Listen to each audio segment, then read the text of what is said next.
that was English Channel was really rough. June the 5th. That's why they didn't land the 5th. And I had KP duties. I was in there, and I got sick of the dog. And I said, no matter what you say to me, I got to go lay down. And it sort of it calmed down the next morning.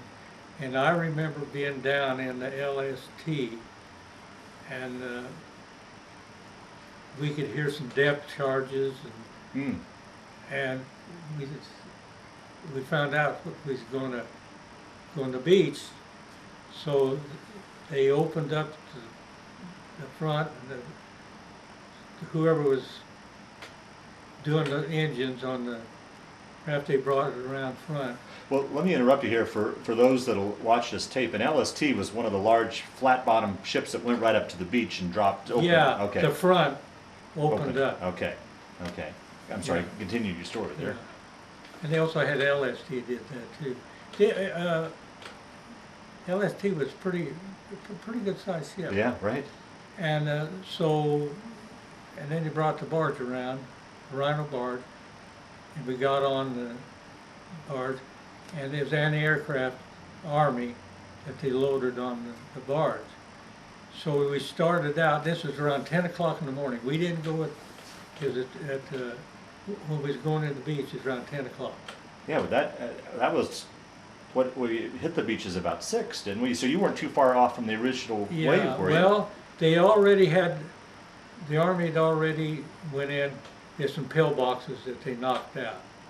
So as we unloaded and started out, and I stood up on they had a bulldozer in the middle. Now, how come they had a bulldozer? But anyway, I stood up there, and the Germans started lobbing 88s at us. Oh, geez. But we were going slow, and they'd land on the right-hand side of us. So we got close enough to the beach. They signaled me, and they told me where they wanted in. So we dropped the ramp, and the first guy went off in the Jeep. He had a shell hole, and he had a vest on. He come bobbing up and pulled him out. So we backed off and to another spot.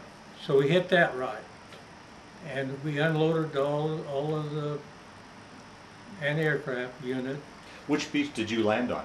Utah. Utah? Now Utah beach was flat. It was more like it was farmland. Yeah, so it's flat. Now Omaha Beach, as you know, it was right. The cliffs. And they had a lot of casualties. Can you describe the scene? I mean, you had a front row seat to all this. Can you describe the scene around you, the sky, what you saw on the beach, the ships? Can you give us a description of what that day looked like to you? Well, it was a calm, sunny day. Of course, I was busy right waving the flags, and on down the beach, they was doing the same. They was unloading, and so we finally found a calm spot, and the got unloaded, going to back up, and then they didn't raise the props. They broke both props off. So we had to go in and dig a foxhole.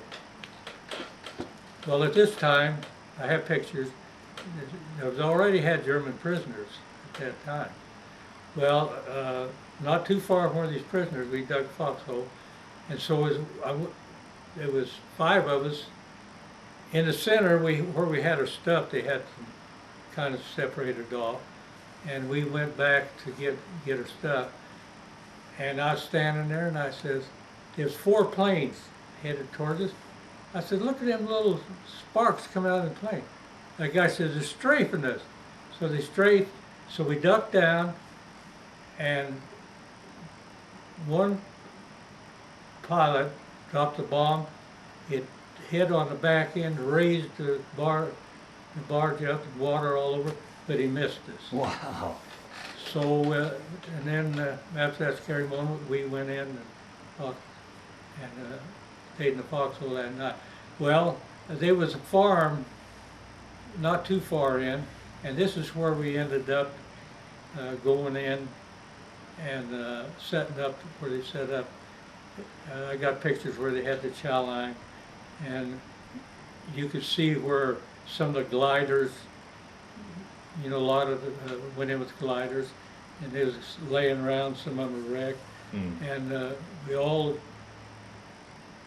instead of everybody staying together, everybody dug their own foxhole, and this happened. There was a barrage, one of the barrage balloons that busted, so we got that, and we had to line the foxhole with that. So I had to add this, so I had a pretty good foxhole with, and I can't remember what we laid on, where we had hay, or anyway, it was comfortable. And we took turns of going out, and we'd go out 24 hours and come back 24 hours and load the ship. And one night we went out, and it was late, so we went on the back hole on this ship. And I don't know what time in the morning it was, we heard a big explosion. The ship next to us, the Germans dropped a bomb in that hole and sunk that ship. Wow. And funny, years later, somebody that in Habitat went there, and I described it. He says the hull of that ship is still sticking out of the water. My sister married Harry Bradshaw. He was in the Army, and we left, around the 1st December, last November, and he came down to the beach to see me, and was already out on the ship, so I missed him. Oh boy. And the time I got home, a little after December the 1st, and he got killed. So, and so I took 30-day leave, and we went back to Rhode Island. So they completely changed everything. We got mosquito netting, so we knew we was going to the Pacific. So, okay, so. So we got on a ship, and I think we stopped at the Marshall Islands, and then we made it to D+3 to Okinawa. We didn't do on D-Day. But as a ship, we was here and another ship over there, and we was on top.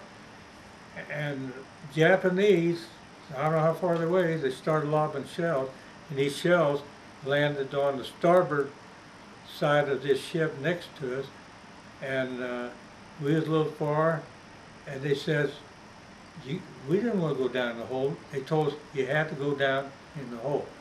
So we went down, and finally, it backed up. We went around on the other side of the island, and we set up camp on the other side, and we was close to Marines there, and we was there, let's see,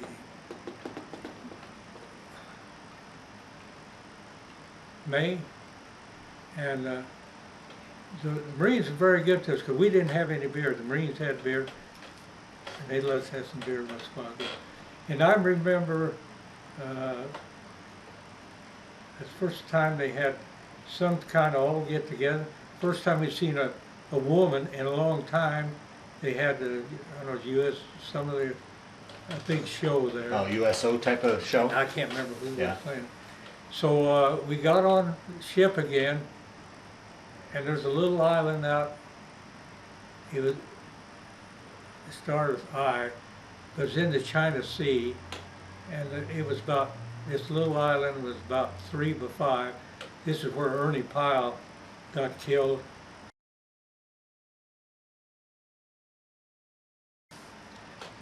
Well, anyway, like Okinawa, over here's this little island. Oh, okay. Out in the Yellow Sea towards China, and we did the same thing. We unloaded the ships, and out there where they had sunk, and LST was laying out there, and this, remember when the Japanese commit suicide, they had a name for them. Kamikazes. Yeah. And he dove right on that ship. Well, if there's nobody on the ship, it's already sunk. Why he done that? But